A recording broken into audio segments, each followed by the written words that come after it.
When you go no contact, a narcissist doesn't just notice it, they feel it like a sudden oxygen cut. It hits them instantly, violently, and personally. And what happens next isn't logical. It's psychological warfare inside their mind. Stay with me because I'll walk you through exactly what they think day by day and why it reveals everything about their fractured self. If you want to understand narcissists on a level that puts your power back into your hands, make sure you stay until the end because the final stage is the one they never want you to understand. The first stage begins with a kind of psychological whiplash for the narcissist because your silence is interpreted as an attack rather than a boundary. They experience it as a rupture in the predictable flow of attention they've come to depend on.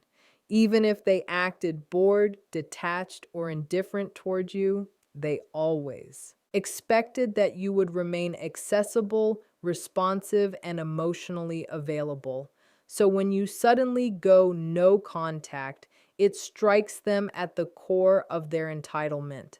Their mind scrambles for an explanation that shields their fragile ego from the idea that someone chose to step away from them. The shock blends with irritation, and irritation quickly mutates into anger. They tell themselves they didn't need you, but they are simultaneously unsettled because they can no longer reach you to restore the dynamic they controlled. This anger isn't just emotional, it's strategic. They start interrogating the last interactions, looking for clues about what they missed or where the shift happened. They examine your silence as if it's a puzzle, trying to determine if it's temporary, accidental, or intentional. But beneath their analysis is the creeping fear that they've lost a source of validation they assumed would always be there. Your absence disrupts their sense of superiority, so their mind works overtime to reframe the situation in a way that maintains their dominance. They may convince themselves you're being childish or dramatic because that narrative lets them stay emotionally unaccountable. Yet, even in this early stage, your silence feels like a threat to their identity. Narcissists rely heavily on external input to stabilize the internal void they live with. And when you withdraw, that access point is severed. The reaction is immediate because it touches the parts of themselves they avoid confronting.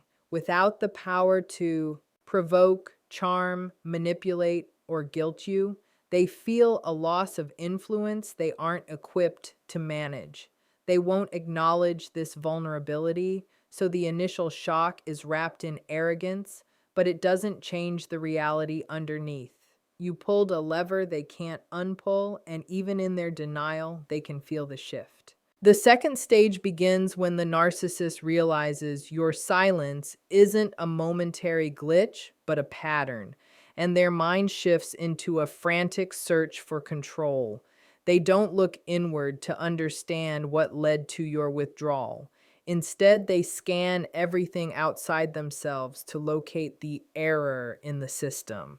They begin replaying conversations, behaviors, and situations, not to gain insight, but to identify where they lost their grip. This isn't reflection, it's troubleshooting. They view relationships like tools, and when a tool stops functioning, the instinct is to figure out how to get it working again without ever questioning their own actions. During this phase, they start constructing explanations that place them in a position of power. They might think you're overthinking, being emotional, or acting impulsively because these interpretations make your silence feel less threatening. They rely on these narratives to protect their ego from the possibility that you acted out of strength or clarity. What unsettles them is the unpredictability. You stepping away voluntarily contradicts their belief that they are the gravitational center of every relationship they're in. This is also when they begin testing the edges of your silence.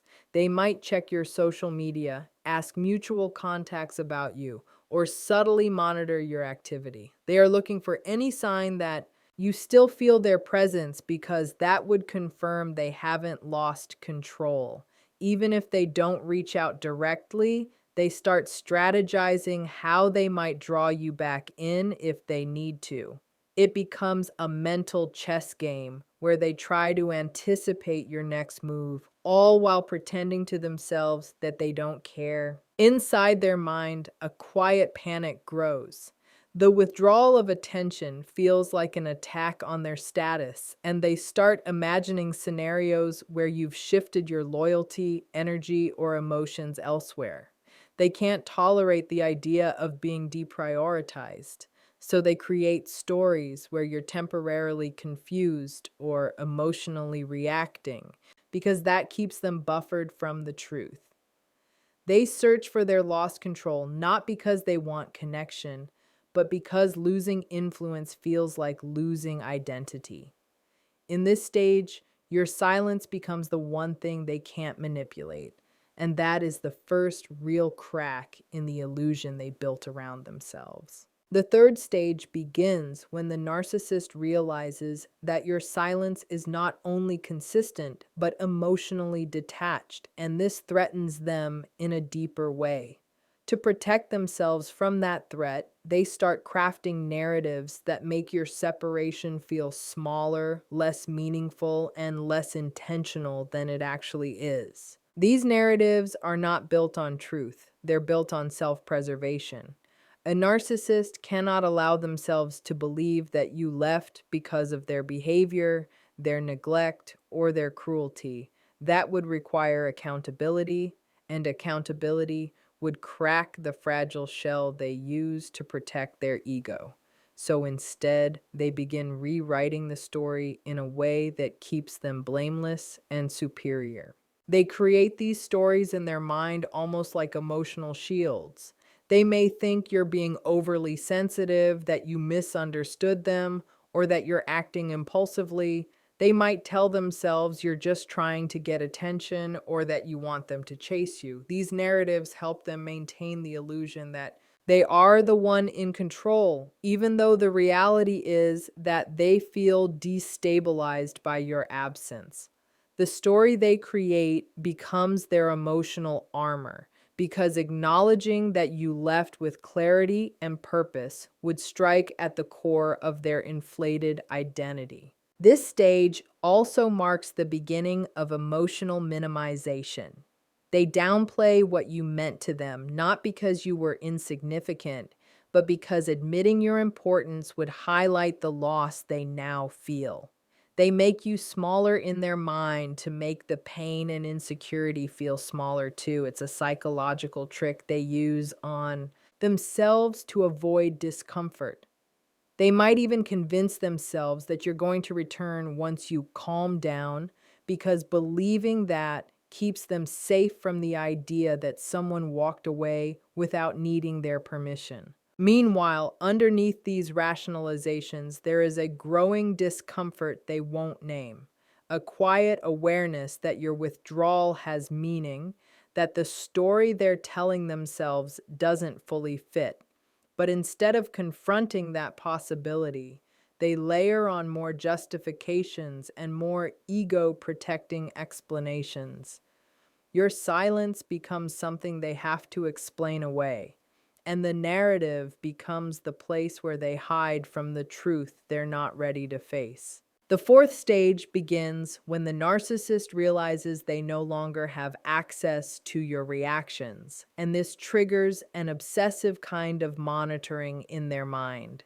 They're not simply wondering where you are, they're wondering whether you are still thinking about them, still hurting, still confused, still affected. Their focus turns inward and outward at the same time, scanning for signs that they still occupy space in your emotional world. This obsession isn't rooted in affection or care, it's rooted in dependency. They need to believe they still matter because their sense of identity has always relied on how strongly others respond to them. In this phase, they may start checking your online presence far more than they ever checked on you when you were around. They look for clues, story views, posts, subtle messages that indicate you haven't fully detached. Even your absence online becomes something they interpret or overthink. They want evidence that their influence lingers because that would reassure them that you're still orbiting them even if you're silent. And if they can't find evidence, they start filling the gaps with assumptions. They may imagine you're quietly suffering, missing them, or waiting for them to make the first move. These fantasies help them maintain a sense of control, even if that control exists only in their mind. Privately, they also begin testing their own significance. They may post things designed to provoke a reaction, pictures, quotes, sudden displays of happiness, or hints of moving on. Every move they make is a hook disguised as self-expression. They're not trying to live, they're trying to lure you back into viewing their life. What unsettles them most is not your silence. It's the possibility that your silence means liberation. So they cling to the idea that you're still watching, still waiting, still emotionally entangled. This stage exposes something they rarely admit. They fear invisibility, they fear irrelevance. The idea that someone they once controlled can detach so deeply becomes a threat to their self-image. So they monitor, they imagine, they strategize, all to confirm that they still hold space in your mind.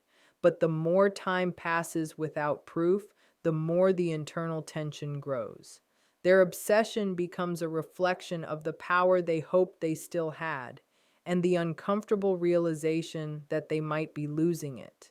The fifth stage unfolds when the narcissist begins to feel the emotional consequences of losing your attention, and this is where their internal world becomes chaotic. They start cycling between two intense emotional states, rage and longing.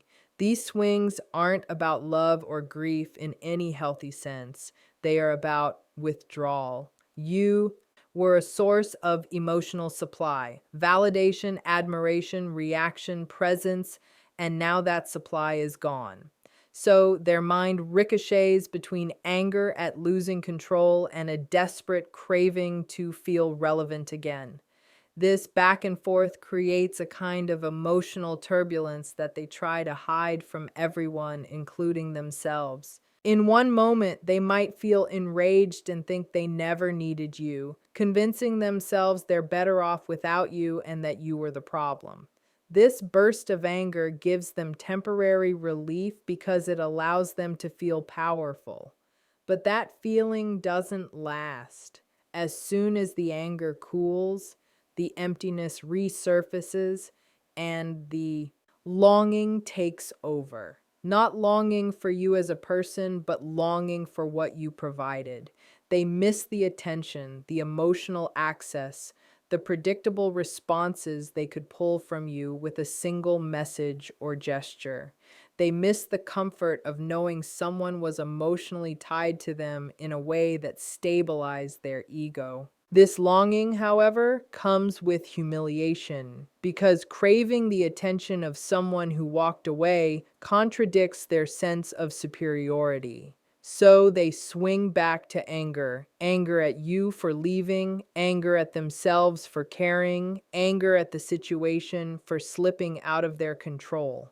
These emotional shifts become a cycle: rage to reaffirm dominance, longing to soothe the internal void, rage again when the longing feels weak, then longing again when their own anger exhausts them. What makes this stage particularly intense is that they begin to realize there is no quick fix. Their usual manipulation techniques, guilt, charm, intimidation, victim playing, can't work because they don't have access to you.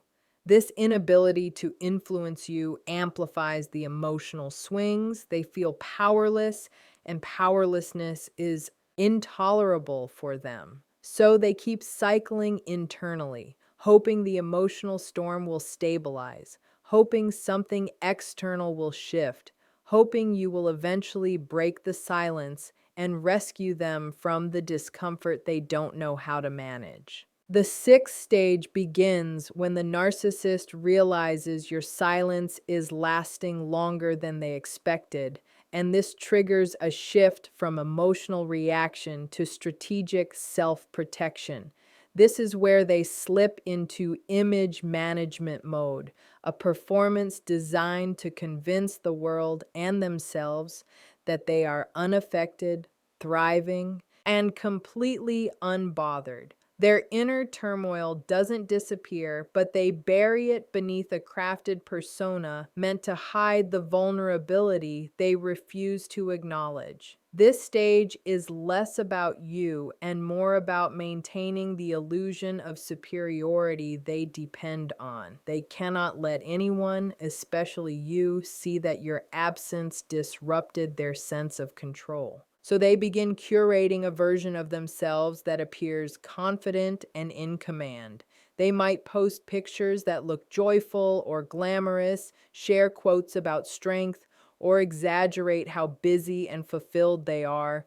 Everything is engineered to send a message: I'm fine, I'm winning, I'm above this. But this isn't confidence, it's defense. Their public image becomes a shield that protects them from confronting the emptiness and frustration happening internally. During this stage, they also become highly sensitive to how others perceive the situation. They might preemptively tell mutual friends a distorted version of events, painting themselves as calm and mature while implying that you overreacted or drifted away. They do this to secure sympathy, maintain control of the narrative, and protect their reputation.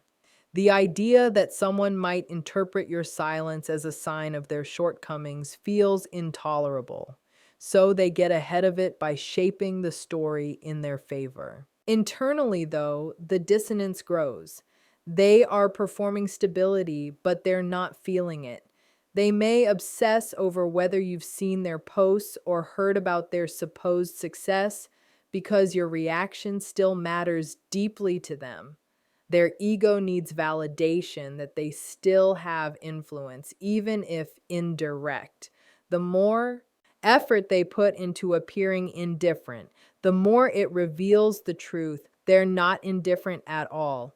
Your silence has created a void they can't fill, so they cover it with a mask, hoping no one notices the cracks. Image management becomes their refuge, their armor, and their distraction. But no matter how polished the performance looks, it doesn't quiet the underlying fear that your absence is real, intentional, and beyond their control. The seventh stage begins when the narcissist recognizes that your silence is not temporary and that their emotional supply from you is no longer available.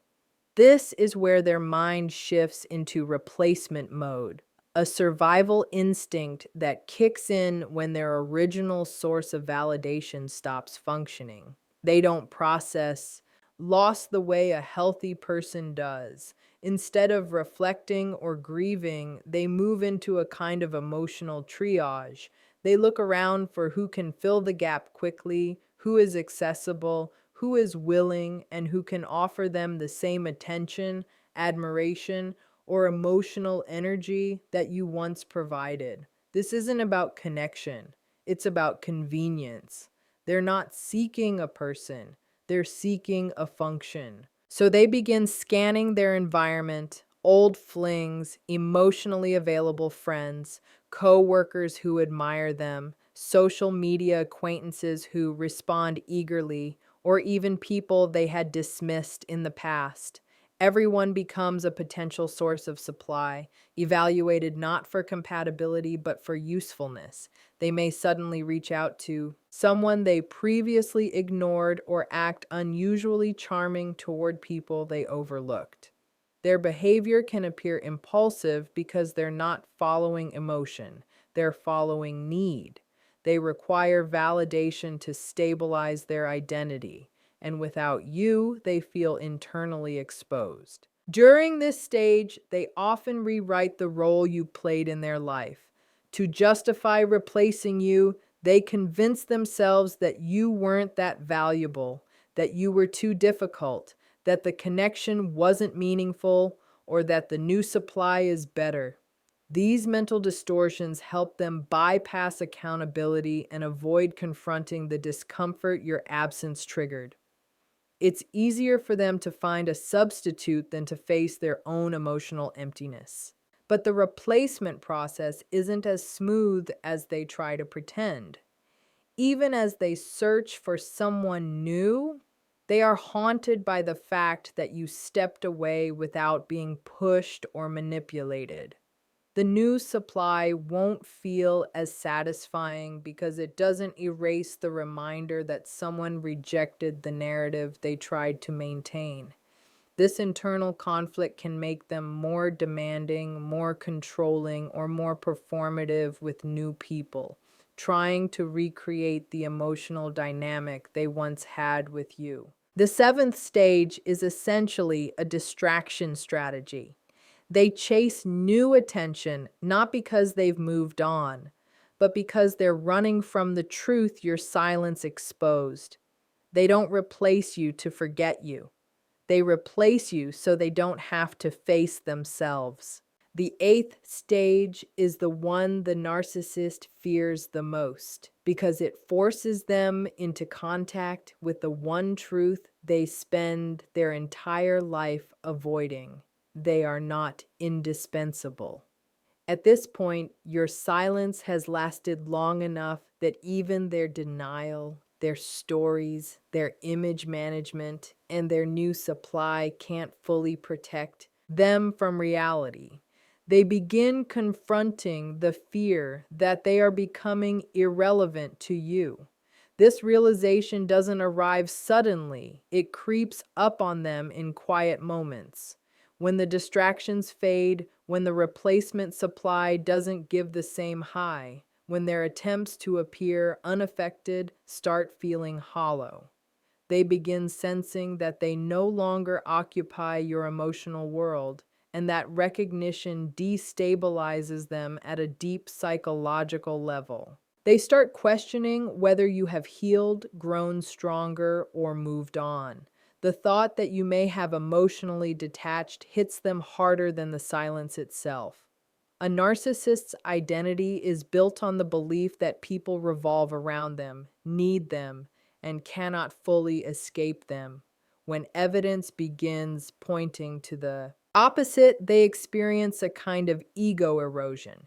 They may try to reassure themselves with old narratives, telling themselves you're just pretending or playing a game, but those reassurances feel thinner than before. The possibility that you genuinely no longer need them becomes a threat they cannot fully ignore. This is also the stage where they often revisit the past, not with remorse, but with discomfort. They might mentally scroll through past interactions, looking for proof that you still cared more than they did. They crave confirmation that they mattered more deeply to you than you are now showing. It's a strange mixture of regret, pride, and insecurity, all swirling without resolution. They want to believe they were unforgettable, yet your silence hints otherwise. The loss of control becomes symbolic. It represents a loss of identity, a loss of power, and a loss of the narrative they built around themselves. If they haven't already tried to reach out, this is usually when the temptation becomes strongest. They consider sending messages, creating excuses to contact you, or triggering situations that force interaction. But even these impulses are rooted in fear, not connection. Deep inside, they are battling the dread that you have closed the